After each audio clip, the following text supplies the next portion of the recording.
Welcome in my channel AM Master Teacher.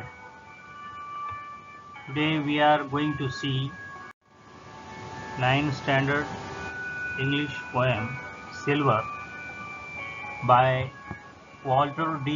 La Mare. प्यारे बच्चों,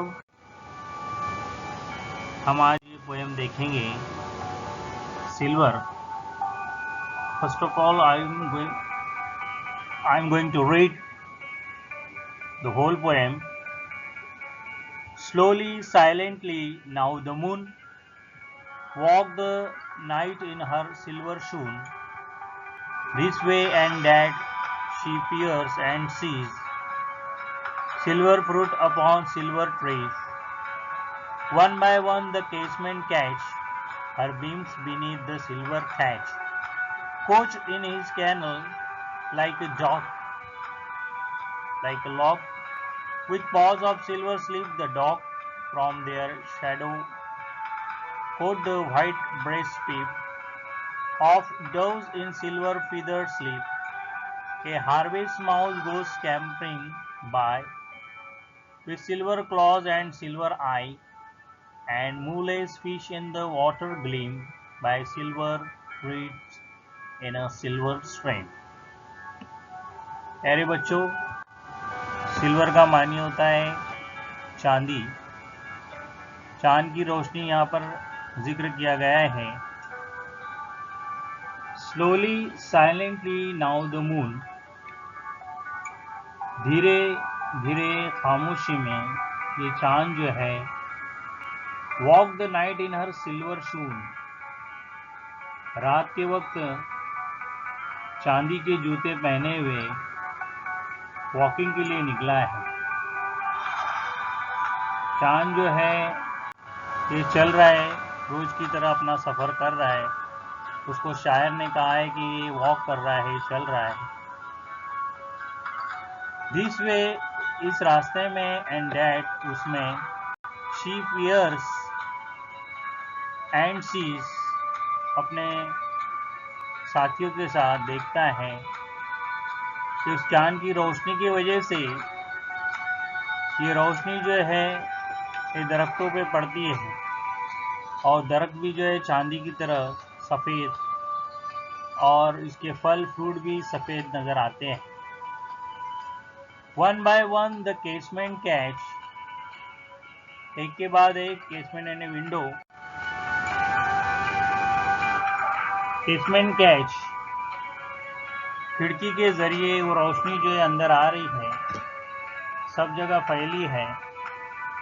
हर beams beneath the silver thatch, छत पर फैली है जहाँ पे घास फूस पड़ी हुई है.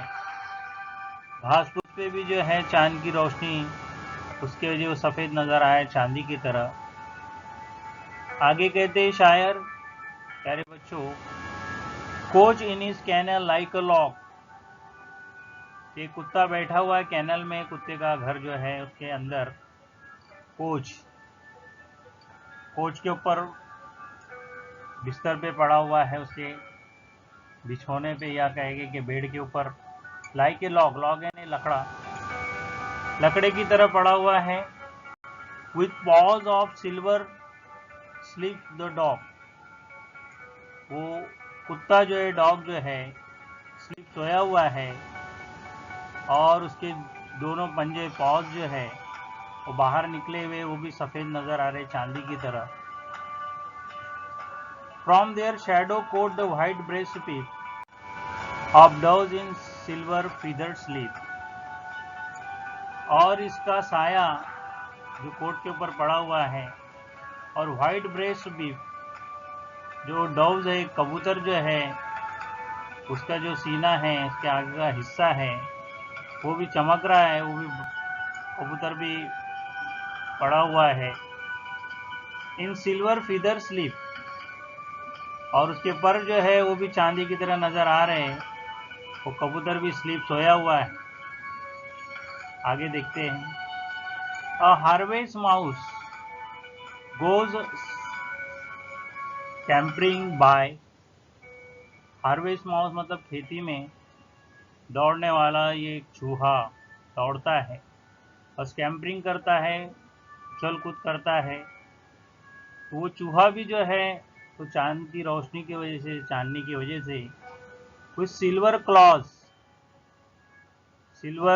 क्लॉज उसके पैर भी जो, उसके पंजे भी जो है वो सफ़ेद नज़र आ रहे हैं चांदी की तरह। एंड सिल्वर आई, उसकी आंखें भी जो है सफ़ेद नज़र आ रही है, उस चूहे की आंखें भी जो है सफ़ेद नज़र आ रही है। And moveless fish in the water gleam by silver reeds in a silver stream. तो करीब में जो नदी है या चश्मा है, स्ट्रीम, उस पानी के अंदर जो है मछलियां जो है वो मूलेस बगैर हलचल किए हुए, वो फिशेस जो है, वो फिश जो है, मछली जो है वो भी चमक रही है। उन पर भी जब रोशनी पड़ी, चांद अपना सफ़र जारी रखा है और उसकी रोशनी नदी के अंदर, उस पानी के अंदर भी पड़ी है, वो भी चमक रहे, सफ़ेद हो गए सिल्वर की तरह। Bye silver reeds in a silver stream, और रीड्स जो घास उगी हुई है वो भी चांदी की तरह चमक रही है जो नदी के किनारे है। इस तरीके से चांद अपने सफ़र में निकला है प्यारे बच्चों, और उसके सफ़र के वजह से उसकी जो रोशनी है वो रोशनी चांदी की तरह सफ़ेद जिन जिन चीज़ों पर पड़ रही है वो चीज़ों का असली रंग गोया गायब हो गया है और वो सफ़ेद चांद की रोशनी में चमकदार हो गई है, ऐसा शायर कहते हैं। Thanks for watching. नीचे वर्ड्स दिए हुए हैं। शूज कहते हैं जिसे कैशमेंट, विंडो, कैंपरिंग, स्किपिंग या जंपिंग कहते हैं। Okay, thanks.